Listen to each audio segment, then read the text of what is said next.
Cool. So I'm going to talk to you guys about SlateDB. It's an object-native LSM tree. Secretly, this is going to be just like an intro to databases and the important stuff about databases. To kind of set my expectations, I'm going to say a few things. Just raise your hands if you're like an expert in these things and can explain it to someone else. If I say like LSM tree, do you guys know what I'm talking about? All right, cool, cool. If I say like, I don't know, page cache, does anyone know what that is? All right. Cool. I think I got a sense of the room here, so I'll adapt to that. Hi, I'm Almog. I'm a co-founder at Responsive. I'm a committer at SlateDB.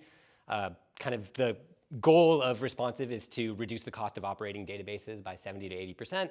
A big portion of that is kind of what the previous two talks have talked about, is building on open standards, making it really easy to operate databases, making it easy to kind of bring databases to your execution environment within your clouds. Just the theme is kind of making things easier to do so that when you have various types of databases, you can operate them as if they were one or the other. This talk is going to be split into 3 different sections. I'm going to talk about the motivation for building a new database. People tell you don't do it, so why did we go ahead and actually decide we need to build a new database? I'm going to cover the architecture of SlateDB real quick, and then I'll cover some of the use cases that can be used that it can be used for. Because I only have 15 minutes and I want to be respectful of your time, there is so much more than I can fit in this talk. The bottom left corner has got some really cool references that go in deep, like probably way more than you want to know. So just feel free to kind of reference these slides after the talk or take pictures or whatnot, and you can reference that afterwards. So starting with the motivations, how do you look at a database and think about, okay, what is this database good for? How is it going to solve my needs? Is it something that I want to use? I evaluate it on 3 different dimensions. There's performance, which is effectively, is it fast enough for my use case, and can it serve my use case at a low cost? So as soon as it hits the bright line of, okay, yes, it is fast enough, then the next question you need to ask is, does making it faster save me resources? So that's kind of the performance angle.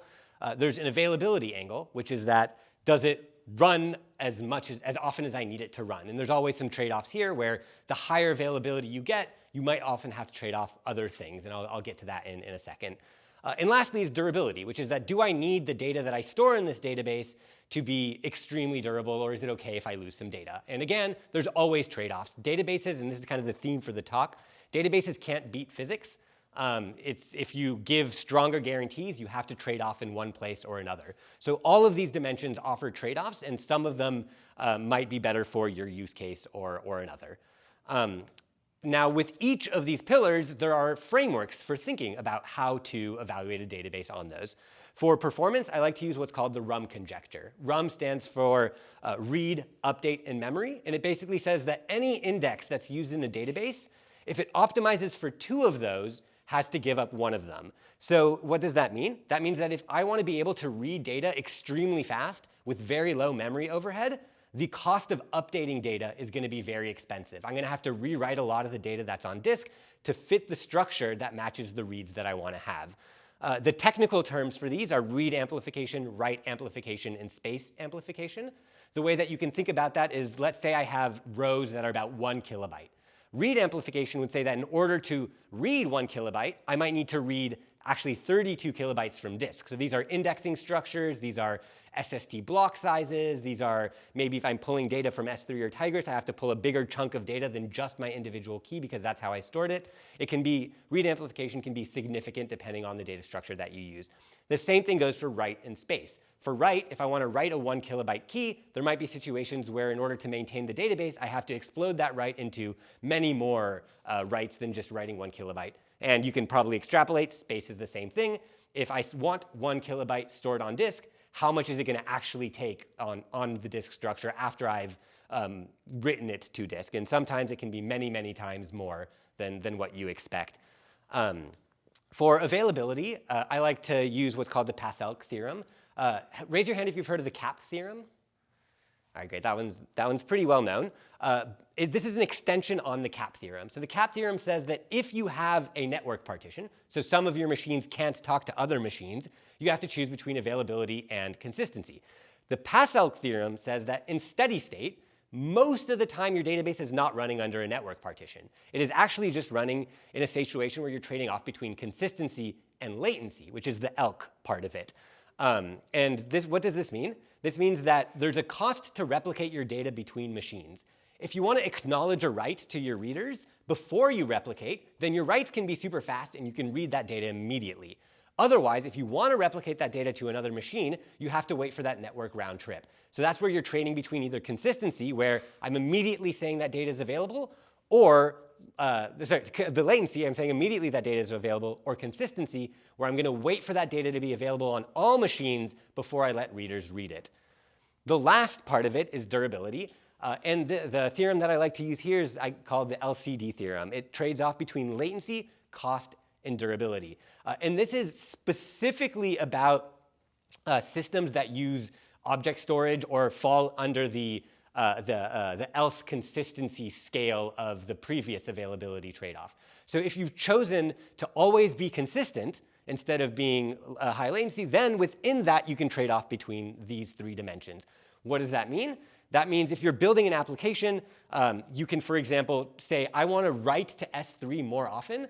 Well, then you're paying a lot of put costs, but that'll get you durability sooner. Your alternative is I can batch a lot of writes together before I write to S3, but that'll mean that there's the potential of either losing data, so it's not durable, or you're batching up that data for a long amount of time, so you're losing latency as well. So that's the kind of durability framework that I like to use for reasoning about databases. And the point of this talk was not to tell you just about how to think about databases, but to use these frameworks to understand why we need new ones, specifically when we have this emerging standard that the folks at Tigris talked about with S3. Like, how can you leverage these new standards that are rising, these new foundations, to build building blocks that are flexible on all of your dimensions. So if you build a database, you want it to be able to solve lots of use cases.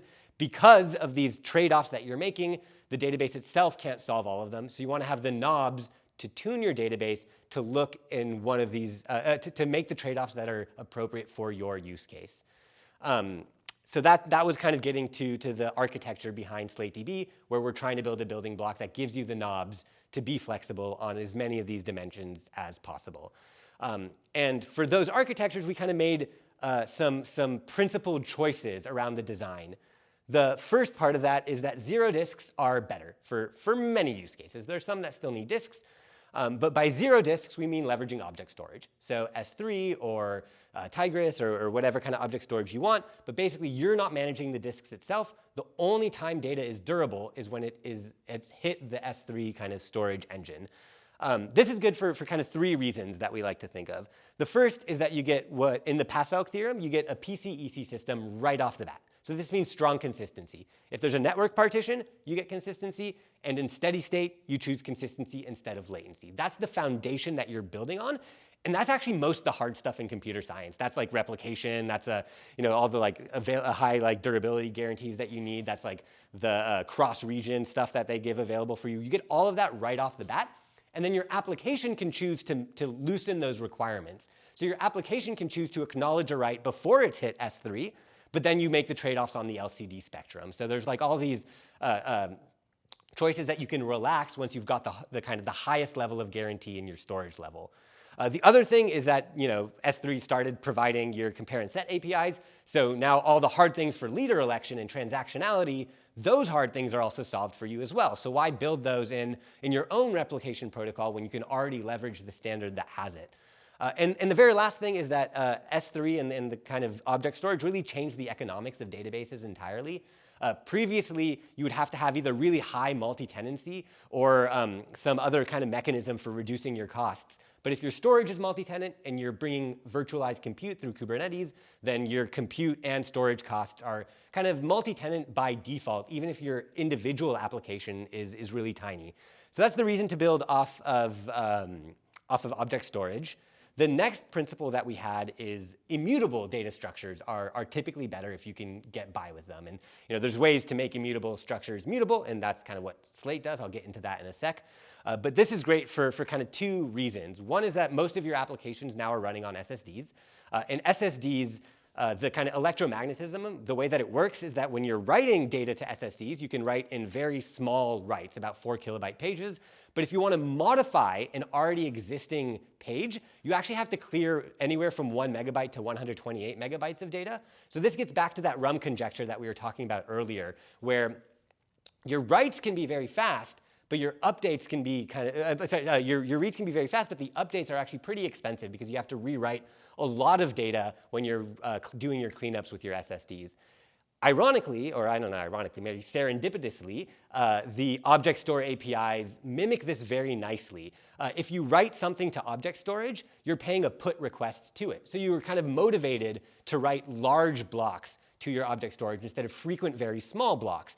However, the trade-off with that is that object storage also requires your data to be immutable. So once you're there, if you want to modify that, you need to read the whole block, modify what you want to do, and write it back. So if you can build a database that is foundationally built on immutable data structures, you're going to get a lot more bang from your buck, both from your SSDs and from the object storage backing system that you have.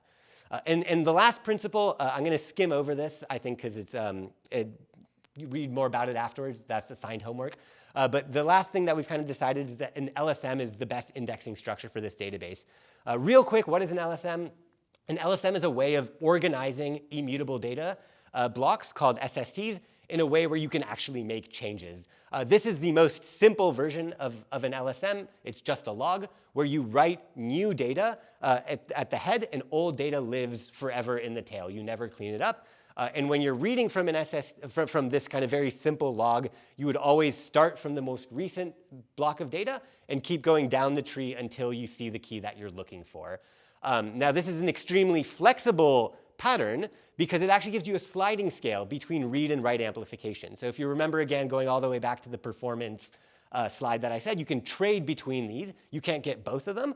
Well, LSM is a way to do this. And there are many different structures of LSMs. Some of them optimize for read, some of them optimize for write. And the way that you do that is you just have a pluggable compaction. So compaction is the process of taking the data that you have and restructuring the way that it looks on disk.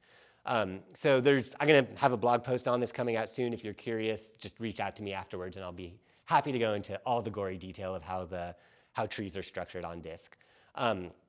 And those three things together kind of were the principles behind why we built SlateDB. It is an embedded open source Rust library, so it has Python bindings, Go bindings, and obviously Rust bindings, so you can just put it in any application that requires a key value storage. And that brings me to the next point. It's a key value interface, so you can basically store things, you can retrieve things, and you can delete things. It's pretty basic from that respect, and it's built as an LSM on object storage. So if you're familiar with a data system like RocksDB, which is an embedded database, it runs on the machine that you are running on. It uses disk. You can think of SlateDB as the same thing, but instead of using disk, it uses object storage. So if your machine crashes, let's say it's actually running on a runner, for example, and it crashes, you want to spin up a new runner that's using SlateDB. All it needs is access to S3, and it can restore all of its state back into that embedded system that it has. It's got a bunch of features. I'll just really quickly go through this. The deployment, again, it's the zero disk architecture. It's got a single writer, so you can only write from the node that's writing it, but you can actually read from many nodes. And again, this is kind of one of the wonderful things about S3 APIs. You can spin up readers, and all it needs is access to S3. It doesn't need access to the node that was doing the writes in order to read that data from other places. As far as the functionality, you can do anything you'd want from a key value store. You can range scan. It's got transaction support on top of it, so you can even have like read, modify, writes within a certain transaction and make sure that there's no conflicts with other readers and writers on that same node. And lastly, from a non-functional perspective, you can get pluggable compaction to tune between your read and write amplification. You can fence other writers. So for example, if you have again, let's go back to the runner architecture that you might have. If you have a runner that you didn't realize didn't fail, you thought it failed, you spin up a new version of that runner. You want the new version of the runner the one that's able to make any of the changes. The old one should no longer be able to make changes. That is a kind of pretty challenging problem in computer science to fence zombies. SlateDB gives you that out of the bat, right off the bat. So those are kind of the functional overview of SlateDB. And lastly, we'll get to the use cases, like when might you want to use SlateDB, and kind of what is the future for SlateDB if you are interested in using this technology.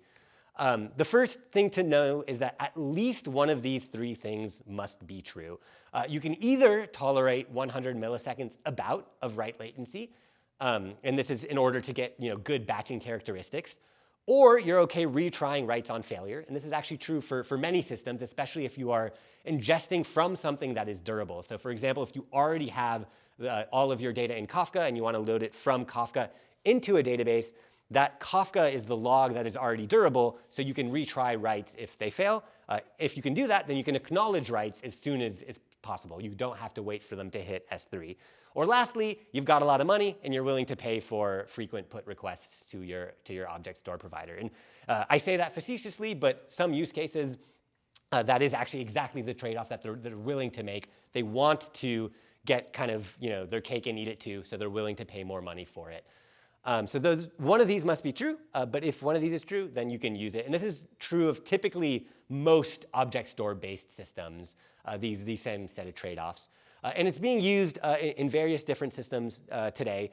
One of them that's super cool is someone's building a file system on top of SlateDB, where SlateDB functions as the metadata layer for the file system so that you can treat it just like you were running your own kind of application on your computer, but it's all backed up to S3. So your file system is kind of fully replicated everywhere. It's being used in streaming use cases as a work in progress.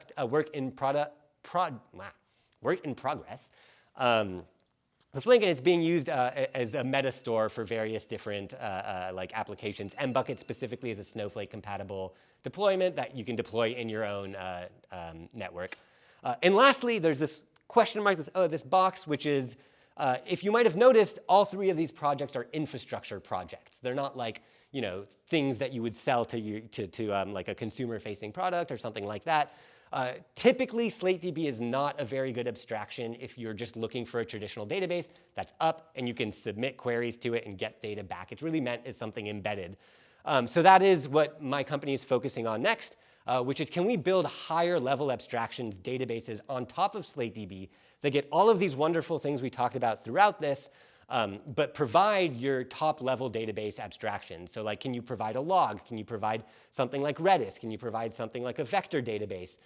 All on top of the same storage infrastructure below, so that these databases kind of look, operate, and make the same set of trade-offs available to the user. So once you understand how to operate one of them, you kind of get the gist for all of them. And we're calling this project Open Data. It's a fully open source community, and we would love to have you guys there to ask any questions, whether about this, SlateDB, or just anything you might be interested in the database space. We're curating a small contingent of database nerds and would love to have anyone who wants to be a database nerd there. So that's it. I went through that pretty quickly, but I'd love to field any questions you guys might have. Yes?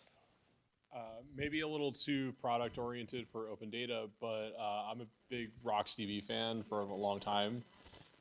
Same with LevelDB, and one of the things that was cool about Rocks was like the MyRocks storage engine for MySQL. I imagine like there's probably some pretty interesting combination there for like using Slate. Like, is that anything you've either tried or thinking about as part of the open data sort of suite of DBs? Yeah. I'll start with like the theory behind it. There's so many really cool like SQL compatible systems built on top of like key value stores.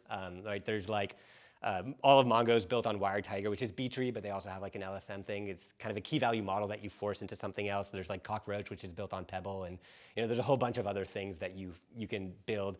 As far as what we want to do from like a product perspective at Open Data, we think that the like transactional SQL databases are pretty good, and there's a whole suite of systems that are being built on top of that. There's Supabase, and there's Neon, and there's Nile, and there's like a whole bunch of people that are focusing in that space. So to answer your question bluntly, short term, unlikely, because I think to get to a point where you're willing to use a SQL database that's built on something else, the compatibility has to be like 100%, because so many people use so many features from SQL. Long term, definitely. I think there's no reason why the Open Data Suite shouldn't include a full-blown SQL database. I think it's more a prioritization question. Awesome. The other question I had actually is related to like compaction. What were some of the challenges there? Like, I imagine like that's like in Slate, like it is like, it's obviously like the most resource intensive for like LevelDB or Rocks. But how do you think about that in Slate? Like, especially like given that you're like doing a bunch of put requests right under the hood as part of that. Yeah, I'm thrilled you asked because it's one of the coolest things about SlateDB. So a lot of the traditional storage engines and any database that I've run, compaction's a pain because it runs on the same nodes that do the serving. So it's like you have one of two options. You can either dedicate resources on the nodes you're running for compaction, in which case like when it's not running, you're just wasting resources. Or you can just kind of deal with spiky P99 requests when compaction's happening. Because all of the data is stored in S3, and we made the choice to make it all immutable, compaction can actually run totally in the background, and then synchronize the results of the compaction with the writer node. So what happens is we run compaction on a totally separate node. You basically read bulk S3 files. You rewrite those S3 files. And then when compaction is done and the S3 files are there, you just do one file swap on the manifest with a compare and set operation, which tells the writer all of these files have been rewritten and compacted. So it's kind of all happens in the background in bulk process. Very cool. And so basically you can have like, even though you're embedding like the SlateDB engine and like, you know, your system, you can actually have like another embedded program that's running the compaction for you. Yeah, you can actually have even like one compaction runner run for many SlateDB instances. There's no reason why it has to be kind of one-to-one. The single writer requirement is for the writers that are going through the write API that are making semantic changes to the database. And garbage collection actually also runs as a separate process if you want it to. So all of the compaction process never deletes anything. It just writes new data. And then every once in a while you go and say like, OK, there's no references to these old pieces of data, clean them up. Very cool. Thank you. Cool.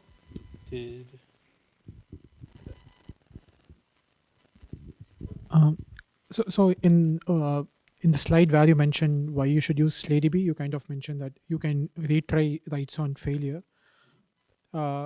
That's definitely true, but isn't it also about knowing that your writes have failed? Like because assume you send an immediate acknowledgement, now you don't know if the writes have succeeded or not. So is there something asynchronous that can kind of tell you like, oh, the writes have actually been persisted or yeah.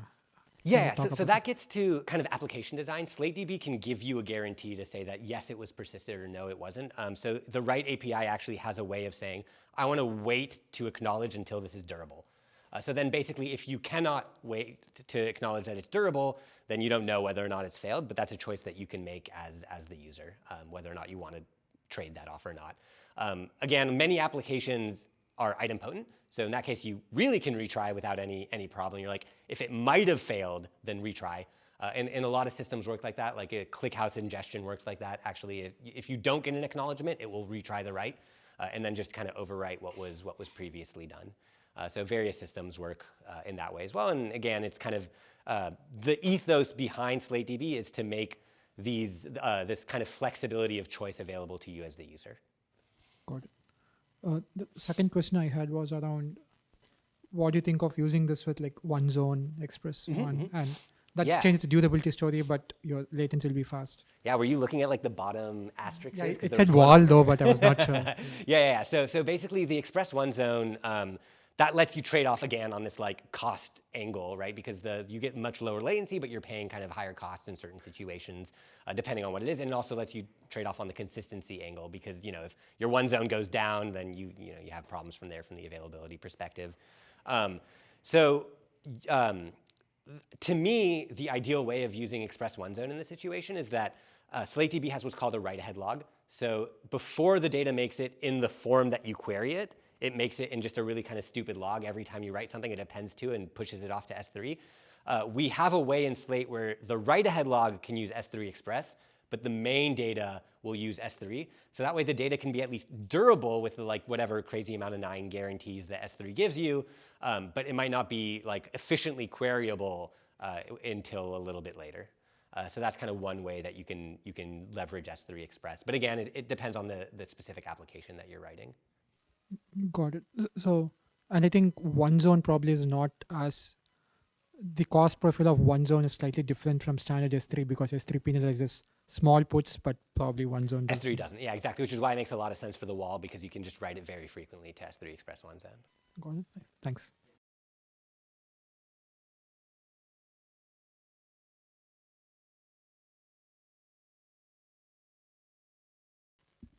Yeah, so if I understood it correctly, you can have like multiple read replicas. Then do they have to wait for S3 or do you like have some fast path to that? Yeah, they got to wait for S3. That's the current design. And again, that would be one benefit of using the wall in S3 Express. Right now, we don't actually have a read from wall replica. We only read when L0s are updated because there's some like cache problems you have to deal with. But we are planning on adding read from wall. So if you wanted to, then you just pull like S3 Express, which you can flush at a much faster interval. But right now, you do have to wait for the replication. Yeah, thanks. Cool. Seems like that's all the questions. A big round of applause again to Slate, and then all the speakers as well.